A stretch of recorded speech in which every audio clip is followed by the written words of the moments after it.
Le morning, les GG, tout sur les dessus de l'actu. Les grandes gueules. Parler beaucoup, manger l'argent, voyager beaucoup seulement. Mais travailler beaucoup, créer des choses, emploi des jeunes. Non, non, non. Les dirigeants africains, les dirigeants sont comme ça. Les grandes gueules.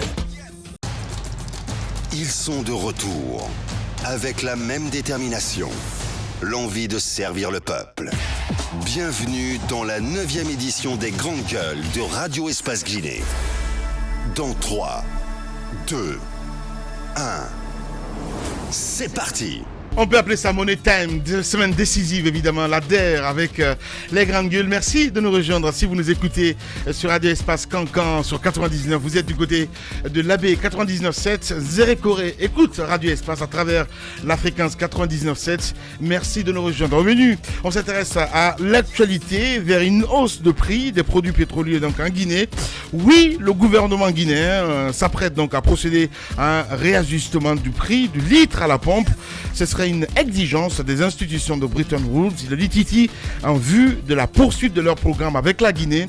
Comment réagit-on de cette perspective? On essaie de comprendre ce matin, mesdames et messieurs, avec quelques intervenants en direct. Monsieur Luimbemba Souma, secrétaire général de l'USTG, monsieur Abdourahmane Diallo, président.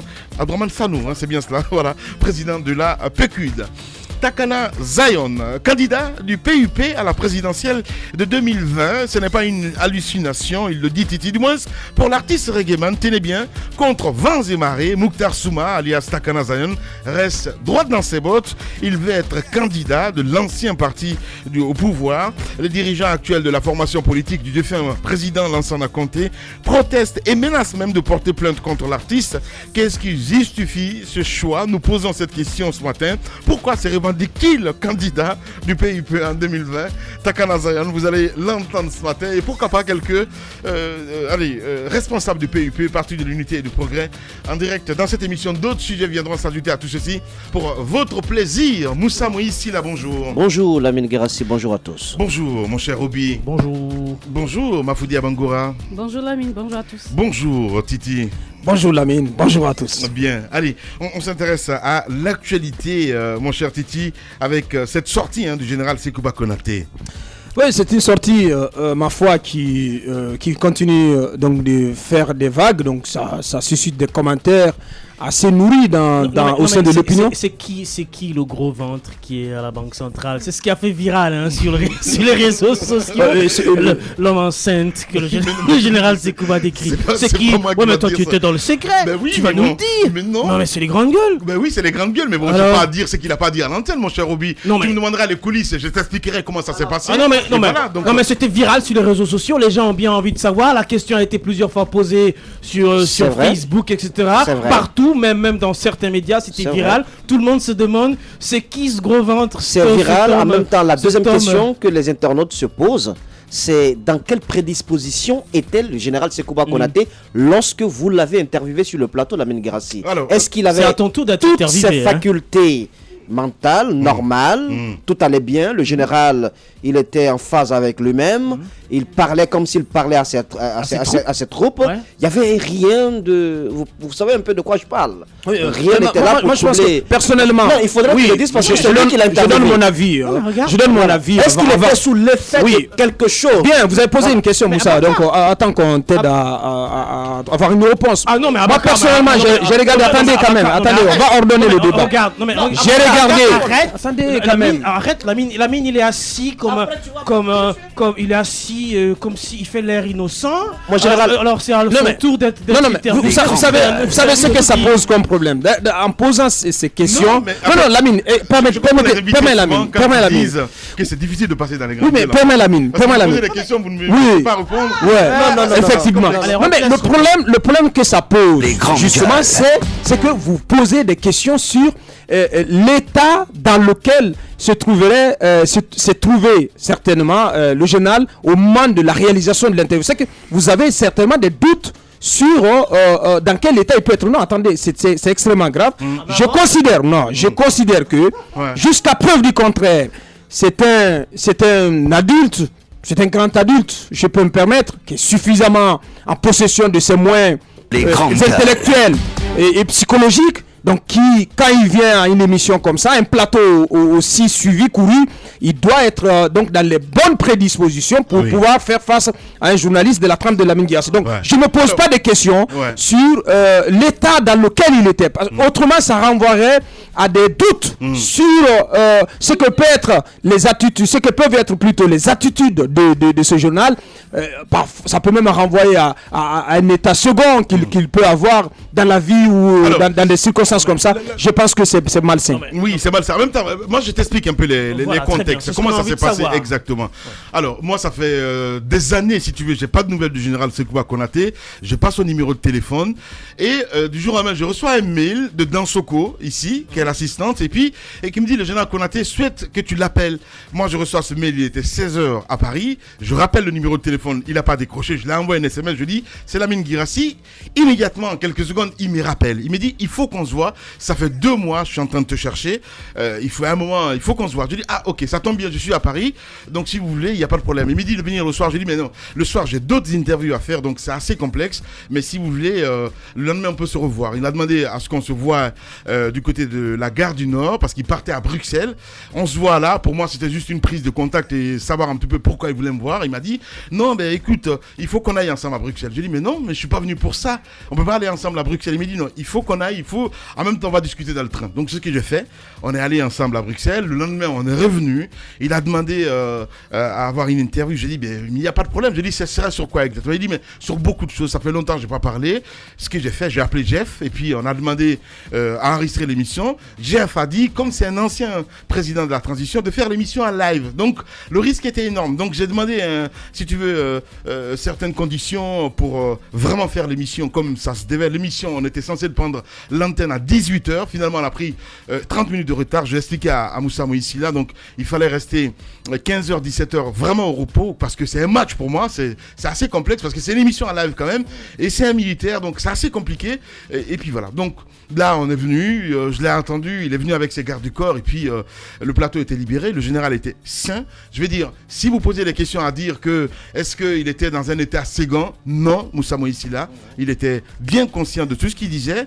Et voilà, moi j'avais des retenues parce que souvent, ce qui s'est passé dans cette interview, en fait, peut-être que quand vous avez affaire avec des anciens chefs d'État ou carrément aux chefs d'État, quand vous les interviewez, il y a cette espèce de dominance, en fait, dominer le journaliste. Et c'est le côté là, peut-être qu'il n'a pas vu en moi. Donc, ben voilà, ça partait en ping-pong. Ce qu'il me disait en off quand je préparais l'émission, tu le sais, Moussa Moïse, parce que je t'ai envoyé le draft avant pour que tu puisses revoir un petit peu. Je le fais avec Titi souvent. On a préparé l'émission de Lansana Kouyaté comme ça. J'ai demandé à Titi de préparer ce qu'il a fait.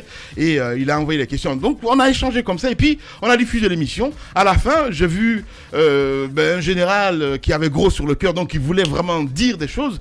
À chaque fois, je voulais rendre l'antenne, il veut répliquer et il y avait, je veux dire, un programme à respecter parce qu'il y avait le journal derrière et tout. Donc ça, c'était assez complexe. On a fini l'émission finalement. Ben voilà, il est rentré chez lui et voilà. Quoi. Donc c'est un peu ça. Je trouve que vous avez fait un excellent. Les grandes gueules. Un excellent entretien. Parce que ça a quand même tenu en haleine tout le monde. Chacun était scotché Espace FM. Je pense qu'à vous tout seul, vous avez pu quand même garder l'antenne de façon la plus grande. Maintenant, les questions qu'on se pose, Lamine, rapidement, pour ceux qui lui trouvent de malsain, moi je trouve qu'il n'y a pas plus sain que ce que je veux dire. Vous ne pouvez pas quand même vous ne pouvez pas quand même ne pas donner l'occasion à celui qui a interviewé le général Konaté de ne pas répondre aux questions, aux doutes que beaucoup de citoyens se posent. Je fais le relais de ces questions. Je ne vois pas je ne vois rien de malsain en cela. J'ai bien compris. Il ne faut pas être hypocrite quand même. Voilà, il ne faut pas être hypocrite. On ne va pas polémiquer dessus.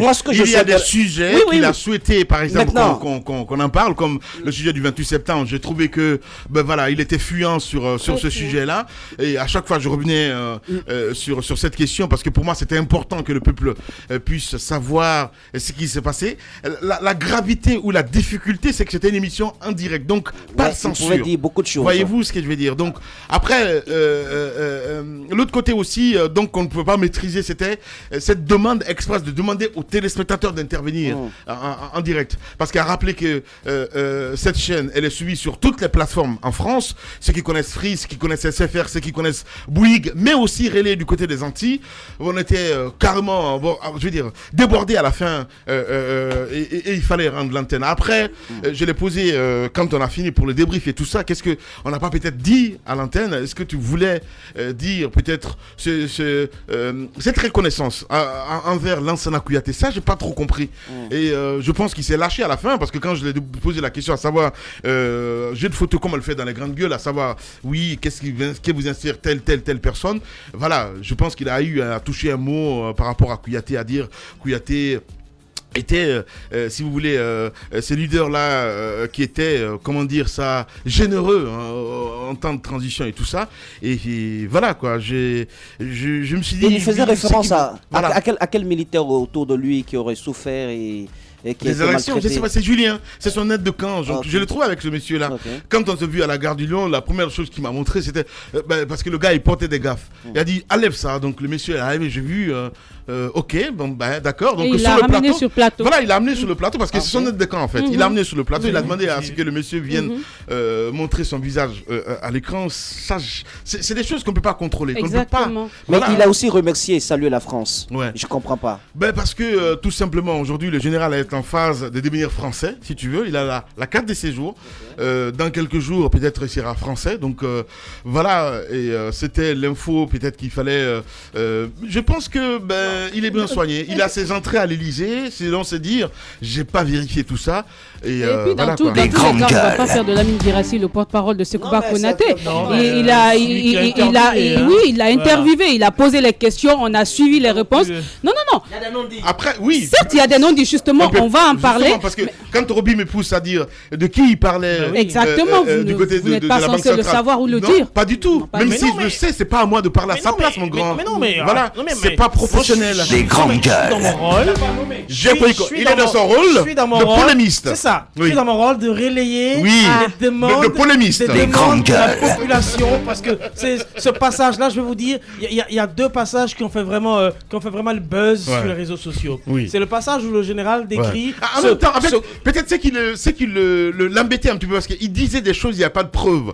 Voyez-vous, je le disais à chaque fois, mais vous dites ça, vous n'avez pas de preuves. Et là, ça le dérangeait. En fait, il faut reconnaître, Roby, s'il te plaît, il faut reconnaître que ce fut une interview difficile. Parce que des personnes comme Sekouba Konaté, ce sont en général des personnes qui n'obéissent à aucune règle sur le plateau. On l'a compris, même sa façon de parler, il ne cherche pas à être éloquent, il ne cherche pas à convaincre, il dit du don, c'est comme quand il est dans la chambre, on ne peut pas lui en vouloir. L'essentiel, c'est ce qu'il peut bien nous proposer. Et effectivement, comme vous le disiez, sur certaines questions, il est resté très fuyant. Quand on prend par exemple la question sur le 28 septembre, c'est en général qu'il a dit je ne sais rien, je ne sais rien, et puis j'étais pas là, et puis c'est fini. Pourtant, normalement, il n'a pas le droit de nous dire ça. Il était le ministre de la Défense à l'époque. Qu'il soit en Guinée à l'époque ou pas, il est censé savoir ce qui s'est passé. Je comprendrais qu'il ne veuille pas dire la vérité parce que certaines vérités ne peuvent pas se dire sur un plateau TV, évidemment. C'est un autre aspect. Mais après, qu'il ne nous balance pas à la figure comme ça, qu'il ne sait pas. Il est resté fuyant sur pas mal de questions. On pourrait revenir là-dessus, mais encore une fois, on a un président là, selon moi, un ancien président qui n'est pas content de sa situation actuelle. Et qui n'était pas cohérent non plus. On peut le comprendre parce qu'il ne dit pas la vérité. C'est difficile de mentir. Je trouve qu'il était... Il y a certains sujets, c'est des sujets très sensibles. Donc quand vous l'évoquez, je pense que c'est important. La manière dont il est venu préparer, vous avez vu, quand il parlait de la Constitution, la modification de la Constitution, il avait ça en poche. Donc il l'a sorti, il l'a lu sur le plateau. Voyez-vous, donc le dossier du 28 septembre, moi je m'attendais, en fait comme souvent les invités que nous recevons sur ce plateau, qui viennent préparer. Voyez-vous, parce que peut-être ils s'attendaient à, en fait, c'était un vrai match de ring, mon cher ami. Sur la question du dossier les grandes gueules. Je pense que sur la question du dossier du 28 septembre, le général savait qu'à un moment donné ou l'autre que vous auriez posé la question. Mais je crois que si vous vous souvenez très bien, il y a quelques mois en avant, il avait commencé à parler de ce dossier-là. Est-ce qu'il a été rappelé à l'ordre? C'était des off. Enfin, ce qu'il dit, c'était des off. Et puis, parce que même quand je prends l'exemple sur cette sortie qu'il a fait aux États-Unis en ce qui concerne, comment dire ça, à soutenir le 3e mandat du président Condé, tout ça, il a nié. Voyez-vous, donc à un moment, on se pose des questions. Raison pour laquelle je dis, il n'y a pas de cohérence. Mais bon, que cela ne tienne, le plus important, c'est que c'est du général brut, tout simplement. Les grandes gueules. Contrairement à ce que beaucoup pensent, je trouve que le général, il a été assez lucide. Quand on est frustré, quand on est vexé, lorsqu'on n'est pas... Mais il fallait que je pose cette question, Abaka. Il fallait. Lamine a répondu. Là, tout le monde est éclairé. Bah, finalement... Oui, c'était pas un doute chez moi. C'était une question que j'ai relayée. C'est important. Ouais. Alors, lorsque l'on a gros sous le cœur, lorsque l'on est frustré et qu'on est vexé, souvent on est porté à dire des choses qu'on aurait pu cacher ou dans une interview normale. Voilà. Mais là, on avait face à vous quelqu'un qui est choqué, notamment dans ses relations avec le régime actuel. On a senti, et là il ne l'a pas du tout caché, que ça n'allait plus entre lui et le président Alpha Condé. Voilà. Donc, tout ce qu'il a pu dire avec cette frustration, je pense que ce sont des dessous que nous ne savions pas. Par exemple, le cas de Roda Fawas du côté de truc. Justement. Donc, il ne faut pas prendre à la légère tout ce que le général a dit. Je pense que c'est quelque chose d'assez... il a vidé un peu le sac. Même s'il y a beaucoup de réserves, mais je pense que tout ce qu'il a dit, la plupart, voilà, ça me donne beaucoup à réfléchir, notamment tout ce qui a bien pu se passer sous la transition, ces petites combines et autres. Voilà, il y a énormément de choses que le peuple ne sait pas. Et ce sur quoi je suis d'accord avec lui, c'est quand même le respect de la Constitution. Et en général, quand même un militaire qui le dit, je pense que voilà, le militaire qui donne des leçons sur le respect de la Constitution à un civil, ça doit donner à réfléchir. Bien, on va essayer de prendre quelques réactions parce qu'il y a beaucoup de personnes de la société civile, entre autres. On a Taran que nous allons appeler dans un instant qui va intervenir. Il y a ce point de l'intervention de Konaté qui doit intéresser. Ce sont ces révélations sur les conditions dans lesquelles il a transmis le pouvoir en 2010. Parce qu'il faut rappeler que c'est lui quand même qui a réussi à organiser une présidentielle à l'issue de laquelle il a transmis le pouvoir à un civil. Donc, il fait des révélations sur notamment les résultats du premier tour. Il révèle par exemple, exactement, il révèle que c'est quand même quelque chose que tout le monde sait, c'est vrai, mais l'entendre de la bouche du premier responsable à l'époque, c'était extrêmement important. Il a révélé que Ben Sekou avait déjà appelé Sidya Touré pour lui dire qu'il pouvait débouchonner son champagne, sa bouteille de champagne, qu'il était au second tour. Or, les résultats donnaient plutôt Alpha Condé au second tour. Donc, je crois que c'est quand même un pan de notre histoire récente qui est extrêmement important. C'est-à-dire que, parce qu'à l'époque, les présidents de la CENI avaient la capacité, donc, avaient un pouvoir assez étendu, donc, de pouvoir changer les résultats, de faire annuler des résultats importants. Et je crois que c'est quand même pas glorieux pour la mémoire de Ben Sekou, parce que Sekouba l'a révélé, il a confirmé que Ben Sekou, donc feu Ben Sekou, père son âme, avait voulu donc tripatouiller les résultats en faveur de Sidya Touré. Il a fallu donc lui, sa vigilance, parce qu'il savait déjà les résultats, pour que Alpha Condé soit remis donc dans ses droits de pouvoir participer au second tour. Et de ce côté, ça veut dire que du côté de l'UFR, le président a réagi quand l'interview passait faux, il l'a dit. Apparemment, ce sont les prétendus 5 000 € de Sidya qui n'ont jamais existé, qui ont changé le cours des élections en Guinée. Oui, ça c'est vrai. On va revenir à ça, à cette histoire d'argent. Mais vous avez compris à quel point on aurait pu avoir une toute autre issue de la présidentielle de 2010 si cette vigilance n'avait pas existé. Je crois que c'est un rôle important qu'il a joué.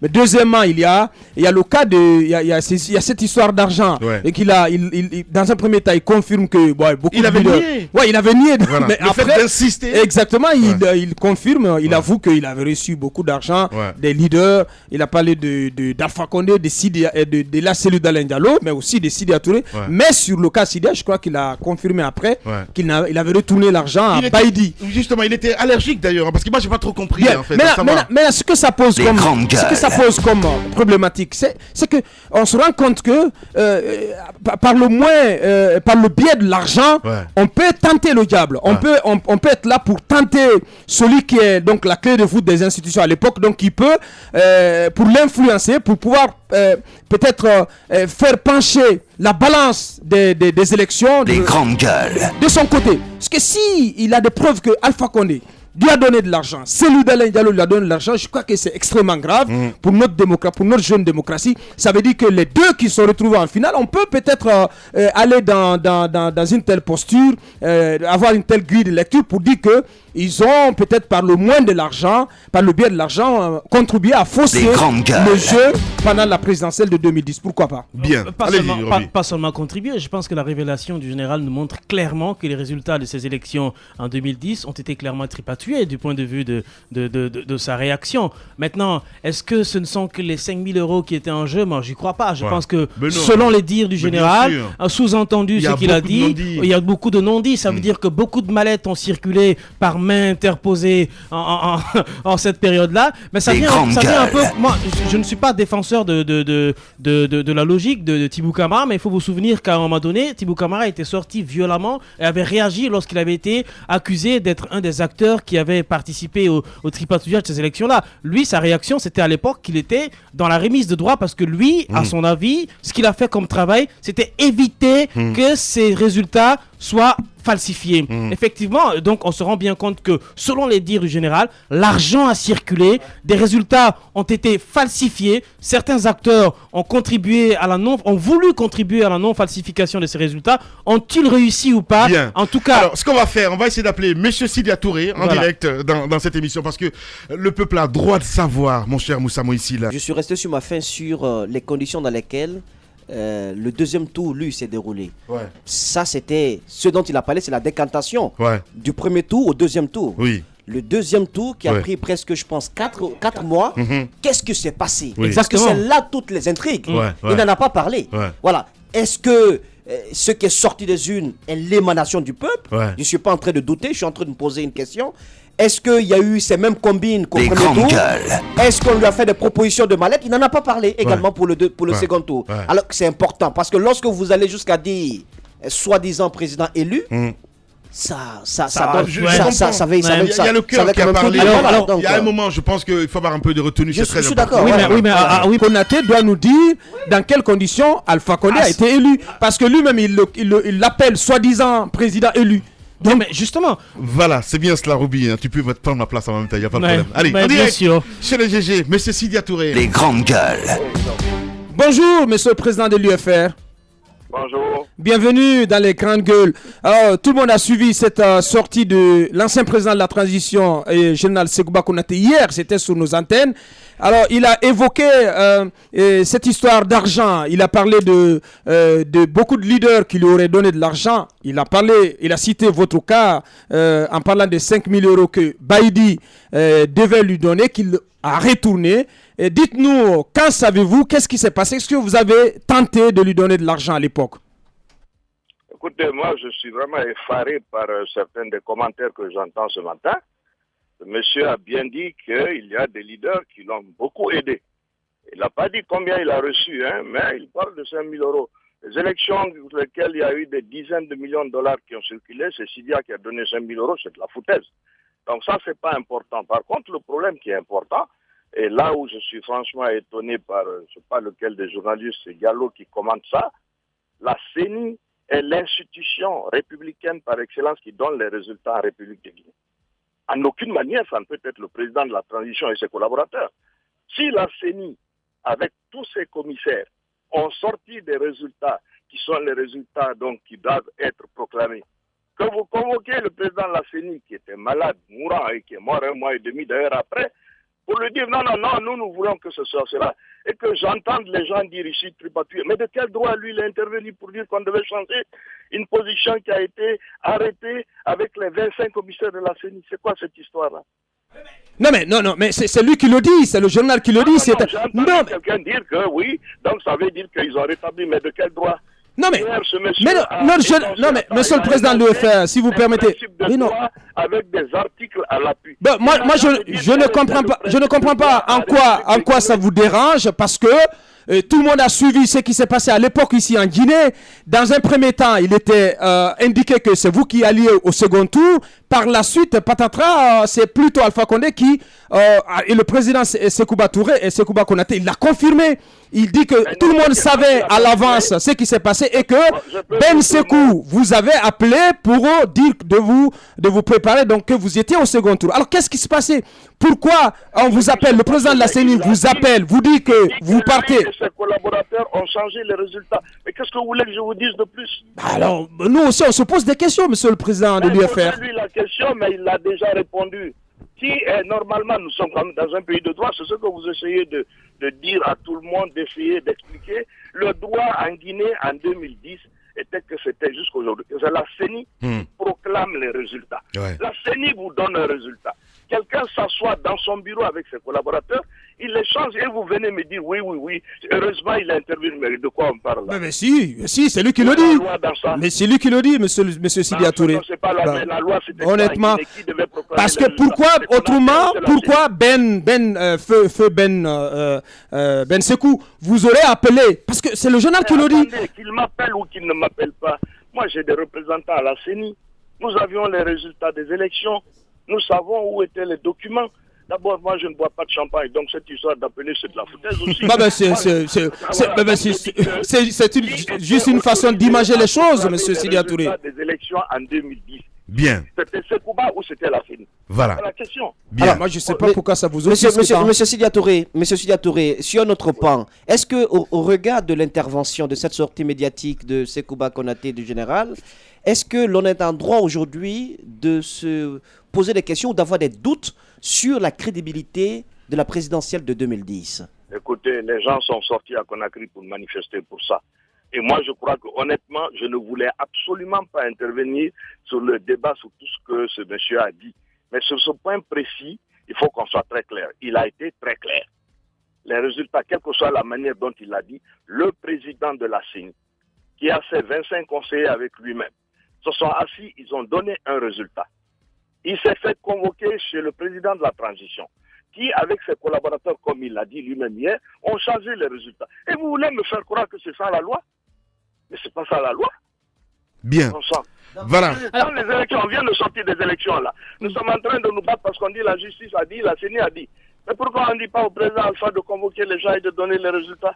Alors, monsieur Touré, de toute façon, ce sont les vérités de monsieur Konaté, ça reste à prouver. Maintenant, ce que je veux savoir, quelle lecture vous faites de la sortie de monsieur Sekouba Konaté après tant d'années? Il s'est prononcé sur pas mal de questions. Quelle lecture vous faites de cette sortie médiatique? Les autres questions ne m'intéressent pas.